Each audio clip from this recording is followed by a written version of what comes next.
Bismillahirrahmanirrahim. Assalamualaikum warahmatullahi wabarakatuh. Hamdan wa syukranillah wassalatu wassalamu ala rasulillah amma ba'd. Baik, insyaallah pada kesempatan ini, pada pertemuan yang ketiga, kita akan melanjutkan pembahasan materi akidah akhlak kelas 10 Madrasah Aliyah. Insyaallah pada kesempatan ini kita akan melanjutkan pembahasan pada bab 2 yang membahas tentang sifat-sifat Allah. Nah, pada pertemuan sebelumnya kita sudah bahas bahwa sifat-sifat Allah itu dikelompokkan menjadi 3. Yang pertama adalah sifat wajib bagi Allah, kemudian yang kedua sifat mustahil bagi Allah, dan yang ketiga adalah sifat jaiz bagi Allah. Pada pertemuan lalu kita sudah membahas bahwa sifat wajib bagi Allah itu adalah 20. Nah, insyaallah pada pertemuan ini kita akan menyelesaikan membahas tentang sifat-sifat mustahil bagi Allah dan sifat jaiz bagi Allah. Nah, thayyib, sifat mustahil bagi Allah itu ada 20. Seperti dengan sifat wajib bagi Allah pada pembahasan sebelumnya. Nah, yang pertama adalah sifat adam, yang artinya tiada. Nah, sifat mustahil yang pertama adalah adam, yang berarti tiada. Sifat ini berkebalikan dari wujud, yang artinya ada. Nah, kemudian yang kedua adalah hudus, yang artinya ada yang mendahului. Nah, hudus berarti ada yang mendahului, merupakan lawan kata dari qidam. Tidak mungkin ada yang mendahului keberadaan Allah Subhanahu wa taala. Dialah yang menciptakan alam semesta beserta isinya. Nah, kemudian sifat yang ketiga, sifat mustahil bagi Allah adalah fana. Nah, fana artinya musnah. Allah Subhanahu wa taala tidak mungkin musnah. Sebaliknya, dia bersifat kekal selama-lamanya. Nah, kemudian sifat yang keempat adalah mumasalatuhu lil hawadisi, yang artinya ada yang menyamai. Nah, Allah Subhanahu wa taala adalah zat yang menciptakan segala sesuatu di bumi dan alam semesta. Dialah Allah yang Maha Agung. Tidak mungkin ada sesuatu yang menyamai atau menandinginya. Nah, kemudian sifat yang kelima adalah ihtiyaju li ghairih, yang artinya memerlukan yang lain. Allah mampu mewujudkan dan mengatur segalanya secara sempurna tanpa bergantung pada siapapun. Nah, kemudian sifat yang keenam yang mustahil bagi Allah adalah ta'addud. Ta'addud adalah kebalikan dari wahdaniyah yang berarti tunggal. Ta'addud artinya berbilang. Jadi Allah itu Maha Esa. Tidak mungkin berbilang atau berjumlah lebih dari satu. Allah Subhanahu wa taala tidak memiliki sekutu, tidak beranak dan tidak diperanakkan. Bukti keesaan Allah tertuang dalam kalimat syahadat dan juga dalam ayat Al-Quran, seperti dalam Quran Surah Al-Ikhlas ayat 1-4.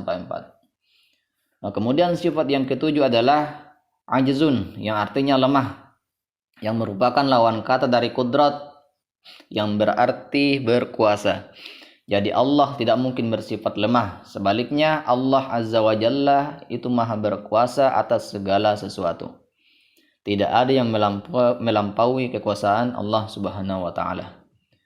Nah, kemudian sifat yang kedelapan adalah karahah, yang artinya terpaksa. Allah tidak memiliki sifat terpaksa. Bahkan sebaliknya, Allah Maha berkehendak atas segala sesuatu. Tidak ada yang bisa melawan atau menandingi kehendak dari Allah Subhanahu wa taala. Kemudian sifat yang kesembilan adalah jahlun. Jahlun artinya bodoh. Allah mustahil memiliki sifat bodoh. Allah menciptakan alam semesta dengan segala isinya begitu sempurna. Dia tidak membutuhkan bantuan siapapun, dan dialah yang maha kaya lagi maha mengetahui.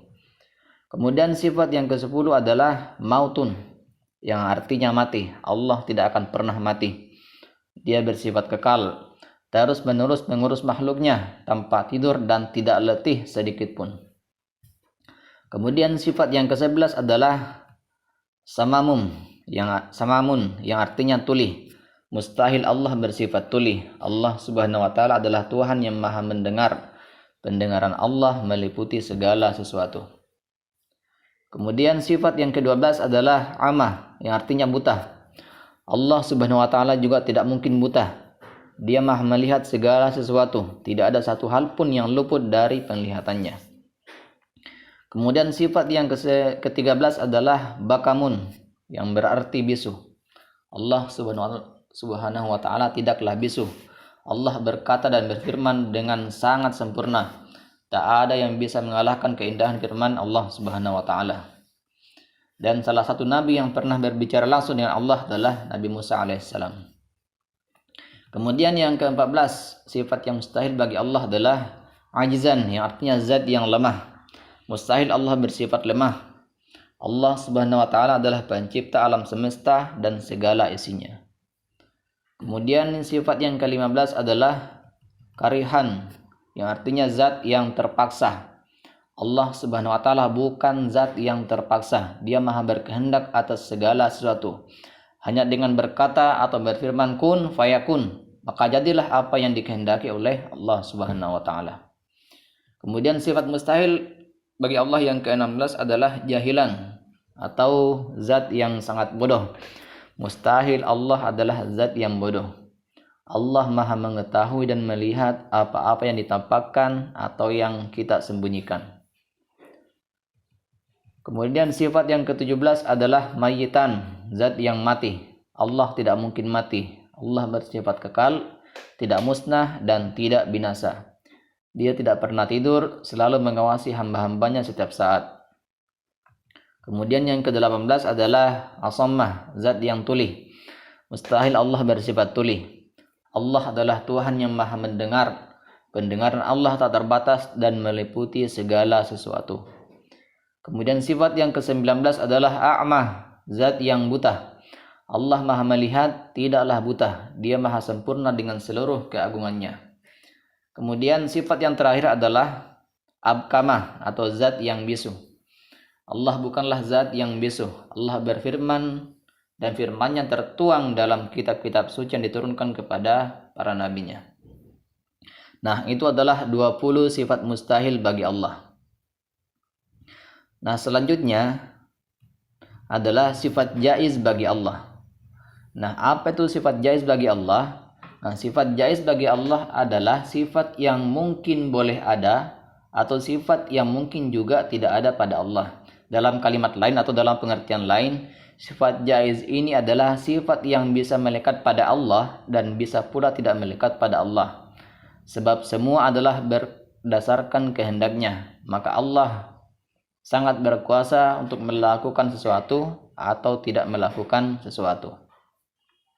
Nah, sifat jaiz bagi Allah ini hanya ada satu, yaitu fi'lu kulli mumkinin aw tarkuhu, yang artinya adalah Allah dapat melakukan segala sesuatu dan dapat pula tidak melakukan sesuatu hal. Nah, itu adalah pembahasan kita pada kesempatan ini yang membahas tentang sifat mustahil bagi Allah dan sifat jaiz bagi Allah. Nah, seperti biasanya, untuk menguji sampai di mana pemahaman kita terhadap materi ini, maka di sini kita akan mengerjakan tugas. Nah, tugasnya adalah yang pertama, tuliskan 20 sifat mustahil bagi Allah. Kemudian yang kedua, tuliskan sifat jaiz bagi Allah. Dan yang ketiga, apa hikmah mengetahui sifat-sifat Allah Subhanahu wa taala. Nah, silakan dikerjakan tugasnya seperti biasa, tulis di buku catatannya atau di buku latihannya, kemudian kumpulkan, kirim ke WA saya. Saya kira inilah pertemuan kita. Mari sama-sama kita tutup dengan doa kafaratul majelis. Subhanakallahumma bihamdik, asyhadu an la ilaha illa anta, wa nastaghfiruka wa atubu ilaik. Syukran ala ihtimamikum. Assalamualaikum warahmatullahi wabarakatuh.